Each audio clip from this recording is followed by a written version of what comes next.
अस्सलामुअलैकुम फ्रेंड्स, मेरा नाम हसीब ज़फ़र है and I welcome you to the channel. हम इस वीडियो में डिस्कस करने जा रहे हैं क्वेश्चन 31 टू 40 ज़िलादार पास पेपर पीपीएससी ने जो लिया 2020 में, उस पेपर के 3 पार्ट्स में 30 क्वेश्चंस डिस्कस किए जा चुके हैं।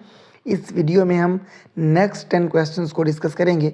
अगर आप हमारी नई आने वाली वीडियोज़ की नोटिफिकेशन हासिल करना चाहते हैं तो चैनल को सब्सक्राइब करके बेल आइकन को प्रेस कर दें ताकि हर आने वाली वीडियो की नोटिफिकेशन आप तक पहुंचे और आप उससे फ़ायदा उठा सकें।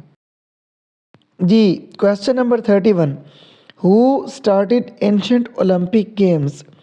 एंशंट कहते हैं कदीम को, पुराने को, एंटीक कह लें या ओल्ड कह लें। तो जो कदीम ओलंपिक गेम्स हैं वो किसने स्टार्ट की थी, ये सवाल था पेपर में, जो पेपर हम डिस्कस कर रहे हैं। तो ये ग्रीस ने स्टार्ट की थी। ग्रीस मतलब यूनानियों ने स्टार्ट की थी ये गेम्स, एंशिएंट ओलंपिक गेम्स। मैं जब भी किसी कंट्री का तज़किरा होता है तो उसका मैं कैपिटल आगे ब्रैकेट में सी के साथ मेंशन कर देता हूँ ताकि आप याद रख सकें। पेपर में कैपिटल्स पूछे जाते हैं अक्सर।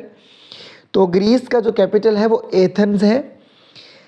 नेक्स्ट पॉइंट में देखें, ancient Olympic games started in. ये क्वेश्चन भी most repeated and most important है कि एंशिएंट ओलंपिक गेम्स कब स्टार्ट हुई। कई दफ़ा पूछा जा चुका है। 776 BCE, 776 बिफोर कॉमन इरा में होती हैं एंशिएंट ओलंपिक गेम्स स्टार्ट। कौन स्टार्ट करता है? ग्रीस स्टार्ट करता है। ग्रीक्स स्टार्ट करते हैं। किसके ऑनर में स्टार्ट करते हैं? जीएस के। ग्रीक्स बिलीव करते थे, एंशिएंट ग्रीक्स जो थे वो गॉड्स और गॉडेसेस पर बिलीव करते थे, तो जीएस उनका एक गॉड है। ये भी पूछा जा सकता है पेपर में कि जीएस इज़ या जीएस वॉज, तो ये गॉड है। गॉड जीएस के ऑनर में 776 BCE में एंशिएंट ओलंपिक गेम्स स्टार्ट करता है ग्रीस। नेक्स्ट पॉइंट में देखें, modern Olympic games started in 1896। 1896 में जो जदीद ओलंपिक गेम्स हैं वो स्टार्ट होते हैं। वो भी कहाँ पर होते हैं? यूनान में स्टार्ट होते हैं। ग्रीस में। किस सिटी में? एथेंस में। एथेंस का हम तज़किरा कर चुके हैं कि वो ग्रीस का कैपिटल सिटी है। Next question, what is the meaning of Zamzam. तो ज़म-ज़म का मतलब है स्टॉप स्टॉप।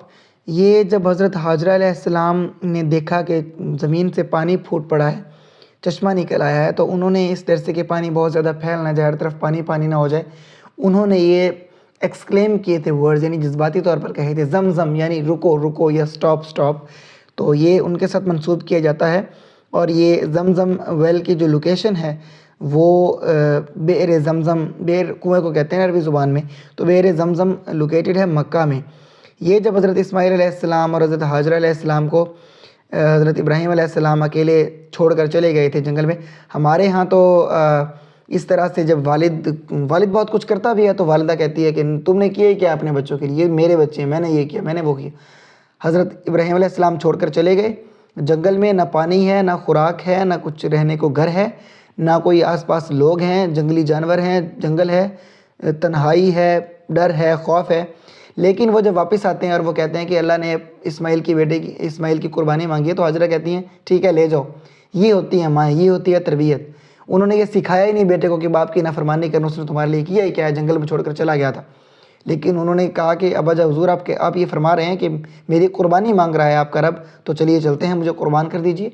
ये होती है तरबियत जो माँ करती है, अपने बाप का एहतराम, अदब। खैर ये बातें अलग हैं। बहरहाल meaning of Zamzam is stop stop. Next question number 33, dynamite was invented by. Dynamite आप यूँ समझ लें कि बारूद की तरह का एक एक्सप्लोसिव है, बारूद ही है। तो पूछा कि ये किसने इन्वेंट किया था, तो इसके इन्वेंटर हैं अल्फ्रेड नोबेल, आज स्वीडिश केमिस्ट, स्वीडन से बिलोंग करते हैं। स्वीडन का कैपिटल सिटी स्टॉकहोम है, स्टॉकहोम। तो ये इन्होंने 1867 में डायनामाइट को इन्वेंट किया था। और याद रखिएगा कि ये अल्फ्रेड नोबेल वो अल्फ्रेड नोबेल नहीं है जिनके नाम पर या जिनकी वजह से नोबेल प्राइज़ दिया जाता है, ये और हैं। Next question, the second most abundant metal found in the earth's crust is. गौर कीजिएगा सवाल पर। दूसरे नंबर पर पाया जाने वाला मेटल की बात हो रही है, कहाँ पर? ज़मीन के क्रस्ट में, तो वो आयरन है। हम तीनों को देख लेते हैं। फर्स्ट पे एल्यूमिनियम है। एल्यूमिनियम वो मेटल है जो ज़मीन के क्रस्ट में सबसे ज़्यादा पाया जाता है। दूसरा नंबर आयरन का है। तीसरे नंबर पर कैल्शियम है, ज़मीन के क्रस्ट में मौजूद तीसरे नंबर पर सबसे ज़्यादा जो मेटल पाई जाती है वो कैल्शियम है। दूसरे नंबर पर आयरन है। तीसरे नंबर पर पहले नंबर पर एल्यूमिनियम है।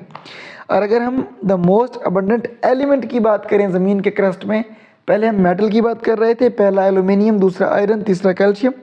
अब हम एलिमेंट की बात कर रहे हैं तो वो ऑक्सीजन है। इसके साथ ये भी क्वेश्चन रिपीटेड है कि ऑक्सीजन किसने डिस्कवर की थी, तो oxygen was discovered by Joseph Priestley. कब? 1774 में। ये भी रिपीटेड क्वेश्चंस हैं, दोनों बहुत इंपॉर्टेंट हैं जी। नेक्स्ट क्वेश्चन है, इन 100 मीटर रेस, 100 मीटर की रेस है, ए यानी Ali covers the distance in 36 seconds. Ali 36 second में वो डिस्टेंस कवर करता है और बी 45 सेकेंड में डिस्टेंस कवर करता है। In this Ali beats Babar by. तो इसका आंसर जो है वो 20 मीटर्स है। एस हमारा 100 मीटर्स है, T1 T2 करके हम T2 माइनस T1 करेंगे तो 9 सेकंड्स बच जाएगा। 9 सेकंड्स का डिफरेंस पड़ रहा है। S is equal to VT वाला फार्मूला लगा के सॉल्व करेंगे तो इसका आंसर 20 मीटर्स आ जाएगा। यानी 20 मीटर्स के फासले से ए यानी अली बीट्स बी, हम बाबर सपोज करते हैं नेम्स, तो वो 20 मीटर से उसको बीट करता है।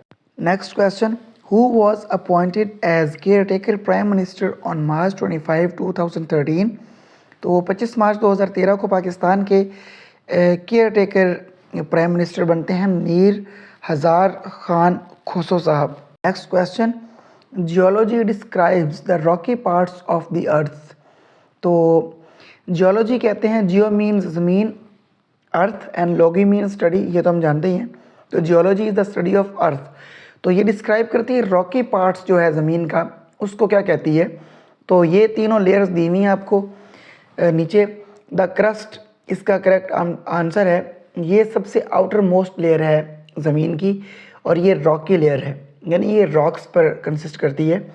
उसके नीचे जाएं, उसके अंदर जाएं तो द मेंटल है, ये दरमियान वाली इसकी लेयर होती है और अधिक सेमी सॉलिड लेयर होती है ये मेंटल। और उसके अंदर जाएं बिल्कुल सेंटर में अर्थ के तो उसको द कोर कहते हैं। The core is a metallic mostly liquid layer at the earth centre. तो ये तीनों लेयर्स हैं ज़मीन की। सवाल में ये पूछा था कि जियोलॉजी कौन सी वाली लेयर को Rocky part of the earth कहती है, तो वो द क्रस्ट है। इस तस्वीर में आप देख सकते हैं outer most layer is crust, जिसको रॉकी लेयर कहती है जियोलॉजी। दरमियान वाली मेंटल है, मेंटल को वो सेमी सॉलिड लेयर कहती है, क्रस्ट के नीचे होती है। एंड द कोर है, इनर मोस्ट लेयर है जो मेटेलिक मोस्टली लिक्विड लेयर है ज़मीन के सेंटर में। ये तीनों लेयर्स हैं जिनमें ज़मीन को जियोलॉजी डिवाइड करती है। आउटर मोस्ट क्रस्ट, दरमियान वाली mantle and then core. Next question देखें, सिलेक्ट द करेक्ट स्पेलिंग। सही स्पेलिंग पूछे थे। वर्ड विक्ट्री के विक्ट्री कहते हैं जीत को, फतह को, तो VICTORY इसके correct spelling. Next question, the first cabinet of Pakistan consisted of. Most repeated question है। फर्स्ट जो कैबिनेट थी पाकिस्तान की, पहली काबीना में 7 अरकान थे, 7 members. The first cabinet of Pakistan consisted of 7 members. कौन कौन से मेंबर्स थे? लियाकत अली खान साहब थे पहले प्राइम मिनिस्टर फ्रॉम 1947 टू 1951, ये तो हम जानते ही हैं। पहले वज़ीर आज़म लियाकत अली खान। दूसरे नंबर पे आई चंद्रीगढ़ थे, minister for commerce, industries and works. तीसरे नंबर पर सरदार अब्दुल रब निश्तर, मिनिस्टर ऑफ कम्युनिकेशंस थे। राजा गजनफर अली साहब थे, minister of food minister for food, agriculture and health. Next Joginder Nath Mandal, minister for labour and law.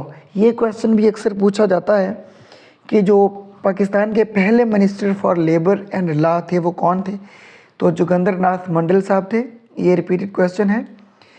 और ग़ुलाम मोहम्मद साहब नेक्स्ट मिनिस्टर फॉर फाइनेंस। पहले finance minister Pakistan के कौन थे, ये सवाल भी रिपीटेड है, पहले पूछा गया है अक्सर। ग़ुलाम मोहम्मद साहब थे। लास्ट पे 7th member of cabinet of first cabinet of Pakistan Fazlur Rahman साहब थे, minister for interior, information and education. Next and the last question of this video, who is known as the father of civil services in India. India में civil services का father किसको माना जाता है? तो वो चार्ल्स कॉर्नवालिस साहब हैं। उनको क्यों फादर ऑफ सिविल सर्विसेज माना जाता है? Because he established a merit based professional civil service within the East India Company, replacing the previous system of patronage and corruption. यानी पुराना जो उकरवा परवरी का और नाजायज़ और करप्ट निज़ाम था यहाँ पर अपनों को नवाजने का, दो नंबरी का और करप्शन का, बदनवानी का, उसको ख़त्म करके उन्होंने मेरिट बेस्ड और प्रोफेशनल सिविल सर्विसेज को इंट्रोड्यूस करवाया था within the East India Company. इसलिए उनको father of civil services in India माना जाता है। जी friends, that was all about this video. I hope this is informative for you and keep studying, keep shining. आपसे मुलाकात होती है अगली वीडियो में। तब तक के लिए अपना और अपनों का बहुत ख्याल रखिएगा। अल्लाह हाफिज़।